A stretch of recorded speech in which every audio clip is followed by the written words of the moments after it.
미국 바라보기에 지친 한국인들 자신들만의 무기를 만들고 수출하려 노력하다 다이어리 판단 사우스 코리아스의 매우 얇은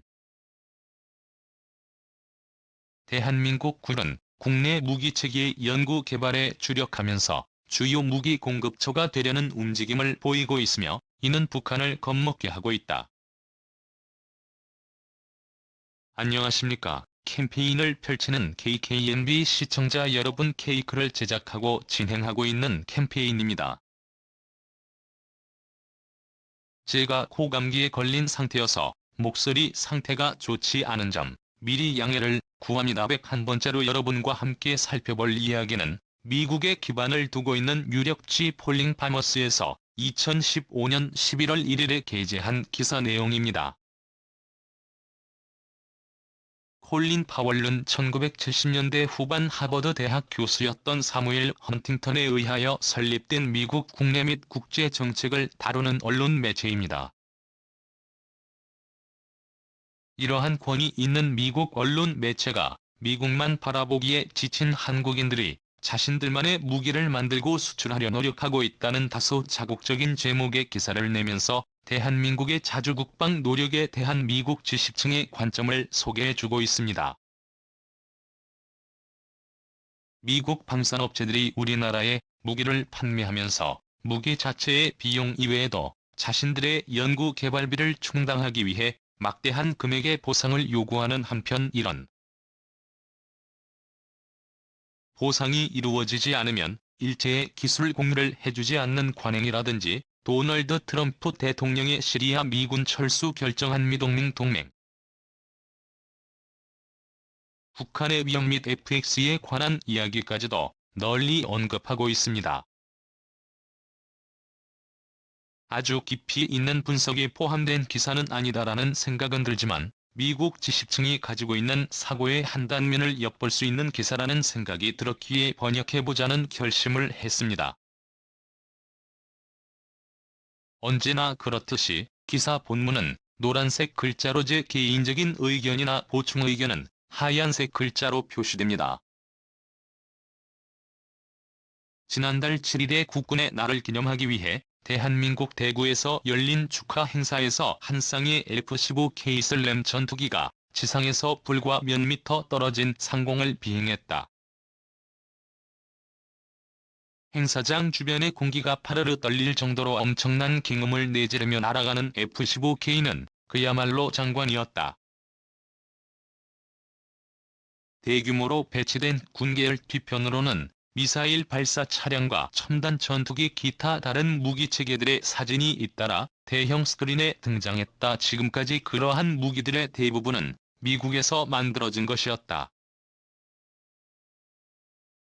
그러나 예전처럼 선명하지 못한 동아시아의 안정과 평화 보장에 대한 미국의 태도와 북한의 위협에 직면한 대한민국의 고위 관료들은 자체적인 무기 생산량을 늘리기로 결정했다. 따라서 그들은 다가올 미래의 국군의 날에는 대한민국이 자체적으로 생산한 무기가 지금보다 더 큰 비중을 차지하여 미국산 무기와 균형을 이룰 것으로 기대하고 있다. 장기적으로는 이 무기들이 전 세계로 수출될 것이라고 서울에 소재한 트로이 대학의 국제관계학 강사인 다니엘 핑크스턴이 말했다. 그는 한국 방산업체들이 그동안 수출을 늘리기를 원해왔습니다라고 덧붙였다. 대한민국 국방부가 최근 발표한 국방 예산은 연평균 7%씩 증액될 예정이어서 2020년부터 2014년까지 국방비 지출이 2,400억 달러 안팎에 이를 것으로 예상되며 이 증액된 국방비의 상당 부분을 차지하는 8만 50억 달러 정도가 무기 개량에 사용될 것으로 보인다. 국방부는 이날 성명을 통해 현재 국가안보 환경에 관련된 불확실성이 나날이 심화되고 있는 상황 속에서 정부는 국방력 강화와 전방위적 안보 위협에 대한 군의 대응책 마련을 위해 예산을 증액했다며 동시에 자주국방을 보장하고 과학기술 발전을 이끌기 위해 무기체계 취득 정책을 해외에서 수입하는 방향보다는 국내에서 연구 개발하면서 국내 방위 산업을 지원하는 방향으로 전환하였다고 포린파이낸스에게 밝혔다. 분석가들은 대한민국이 세계 최대의 무기 수출국이자 오래된 동맹국인 미국에게 또 다른 불만을 가지고 있다고 말한다. 한예로 미국 방산업체들은 그들의 연구개발 비용을 충당하기 위해 한국에게 막대한 보상을 요구하는 일이 습관화되어 있으며 그런 보상이 없다면 그들은 절대 최신 기술을 공유하지 않는다. 또한 트럼프 행정부는 대한민국에 주둔하고 있는 주한 미군 28,500여 명에 대한 주둔 비용 분담금을 5배 가까이 증가시킬 것을 요구하고 있는 것으로 알려졌다. 최근까지만 해도 대한민국과 미국 사이의 동맹 관계는 역사상 유례가 없을 정도로 단단한 것으로 유명했었지만 최근 도널드 트럼프 대통령이 시리아 북동부 지역에서 미군을 철수시킴으로써 터키의 쿠르드족 영토 침공을 유발시킨 사건도 또한 대한민국에 큰 파도를 몰고 왔다. 도널드 트럼프는 여기에 그치지 않고 전 세계 다른 나라에 미군과 미군 기지를 배치한 것에 대해서도 거듭 의문을 제기해왔다. 한국 외교 분야의 전문가인 제프리 로버트슨 연세대 교수는 최근 미국의 소리 사업가와의 인터뷰에서 트럼프 대통령의 발언은 주한 미군 주둔 비용 분담과 관련하여 대한민국 정부에게 확실한 메시지를 전달하고 있다. 그것은 바로 과거의 충성심은 아무 의미도 없다 베스트 로열티 메인 스트림이라는 것이다라고 말했다. 미군에 대한 비용 분담 협상이 비공개로 2차 협상에 들어가면서 아직 확인된 것은 없지만 한국 언론은 몇 달째 비용 인상을 보도하고 있다. 해외 해리슨 주한 미국 대사는 최근 동아일보와의 인터뷰에서 대한민국이 전체 방위비의 5분의 1 정도밖에 기여하지 못하고 있으며 따라서 더 많은 분담금을 부담해야 한다고 언급했다.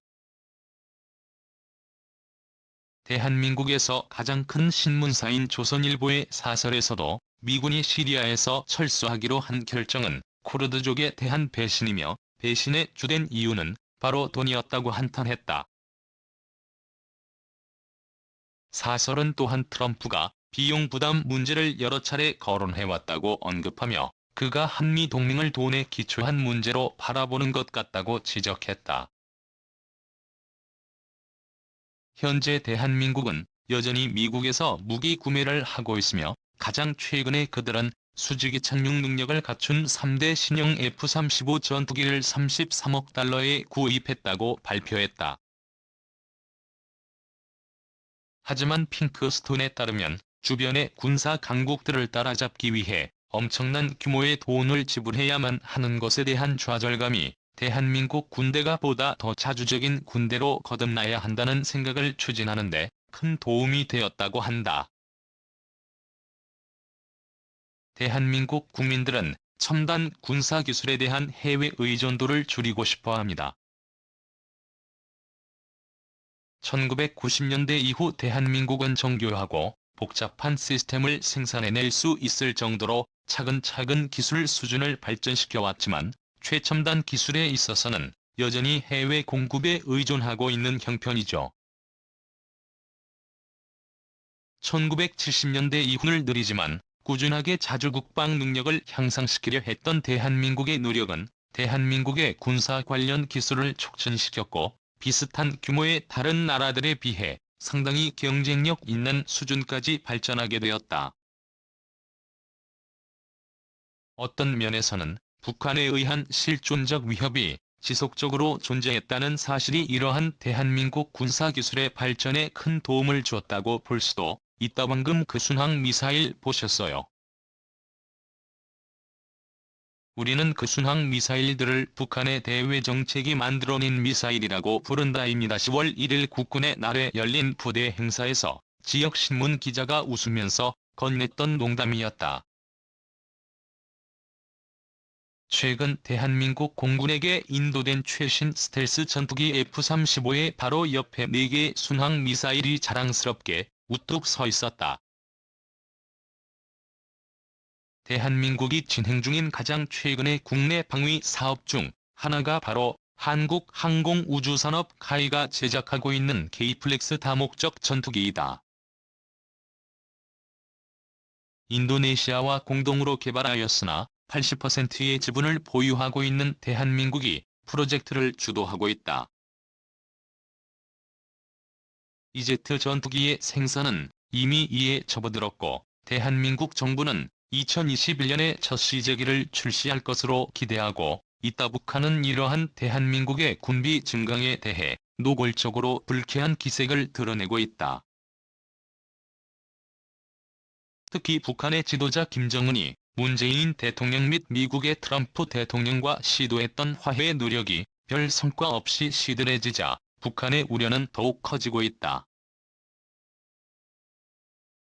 올여름 북한은 여러 발의 미사일을 반복적으로 발사했는데 이는 대한민국의 이중거래에 대한 일종의 메시지와 경고로 볼 수 있다. 왜냐하면 북한의 시각으로 볼 때 대한민국 사람들이 한편으로는 평화 협상을 이야기하면서도 또 다른 한편으로는 북한에게 치명타를 가할 수 있는 새로운 공격 능력을 획득하고 있기 때문이다. 그 이외에도 대한민국 정부의 군사력 확대를 위한 경제적 인센티브도 있다. 대한민국은 수출주도형 경제 국가이며 대한민국 정부는 수출 잠재력이 큰 기업들을 돕기 위해 노력하고 있다. 국가 재정이 어려울 때 국방과 관계된 솔루션 해결책들은 아주 인기 있는 상품이 된다. 그리고 대한민국이 바로 지금 그러한 재정적인 어려움에 직면하고 있기도 하다. 중국과 일본도 군비를 늘리고 있는 중이고 러시아는 중국과 공동으로 주변 국가들에 대해 순찰 비행을 돌기 시작했다. 가장 최근에는 대한민국이 영유권을 주장하는 독도위를 비행했는데 이 순찰 비행이 대한민국 F-15 전투기에 의한 경고 사격을 불러일으켰고 작은 외교 위기를 촉발시키기도 했다. 핑크스톤은 현재 동아시아 지역뿐만 아니라 전 세계적으로도 정세적 불확실성이 그 어느 때보다 높은 상황이기 때문에 대한민국을 비롯한 다른 나라들도 앞으로 발생할 수 있는 불안정성이나 위협에 대비하기 위해 더 강력한 수준의 국방력을 획득하려 노력하고 있는 상황이라고 말했다. 지금까지 2015년 11월 2일 미국의 대외 정책을 다루는 유력 전문지 포린 파머스가 게재한 기사를 살펴보았습니다. 국제지정학 전문가 피터 자이는 최근 여러 언론과의 인터뷰에서 미국은 셰일가스 혁명으로 더 이상 에너지를 수입에 의존할 필요성이 사라졌으며 동시에 동맹에 대한 애정이 식었다. 미국에 의지하던 동맹국들은 이제 각자 살아남을 방법을 모색해야 한다고 주장했습니다. 앞으로 대한민국은 중국과 미국 중 하나를 선택해야 할 것이며 살아남기 위해서는 역사 문제는 일단 뒤로 미루고 일본과 반드시 손을 잡아야 한다고도 주장했죠. 동시에 그는 미국 내에서도 외교 안보를 중시하는 사람들의 발언권이 약해지고 있다고 말하고 있습니다. 요약하자면 다른 나라들이든 스스로 알아서 해결하라는 미국의 고립주의 아이소레이션리즘의 경향이 강해지고 있다고 피터 자인하는 주장하고 있는 것입니다. 피터 자이안의 주장이 어느 정도의 정확성을 지닐지는 시간이 흐른 다음에야 알 수 있게 될 것입니다. 100년 후라는 책을 저술한 또 다른 국제지정학 전문가인 조지 프리드먼은 그와는 상당히 다른 주장을 하고 있기 때문입니다. 피터 자이는 미국에 있어 한국의 중요성은 예전보다 낮아질 것이기 때문에 알아서 미국의 눈치를 보라는 주문을 하고 있습니다. 심지어 5배로 폭증한 주한 미군 주둔 비용마저도 싸다고 표현하고 있을 정도입니다. 이에 비해 조지 프리드먼은 대한민국을 중국과 일본을 견제하기 위한 힘의 균형추로 보고 있습니다. 조지 프리드먼은 일본의 군사대국화를 예상하고 있었고 언젠가는 미국이 그를 견제해야 한다고 생각하고 있거든요. 그때 반드시 필요한 것이 바로 대한민국의 힘이라는 것입니다. 중국에 대해서도 마찬가지고요. 아무튼 우리나라를 둘러싸고 있는 이러한 상황 속에서 우리를 지킬 힘을 스스로 만들어 나가는 작업은 반드시 필요하다고 볼 수 있으며 미국의 대외정책 전문 잡지도 역시 그런 부분을 지적하고 있습니다. 오늘 방송 내용은 여기까지입니다. 시청자 여러분들에게 도움이 되는 내용이었으면 좋겠습니다. 지금까지 시청해주셔서 감사합니다. 메달 졸지의 한어 KKMD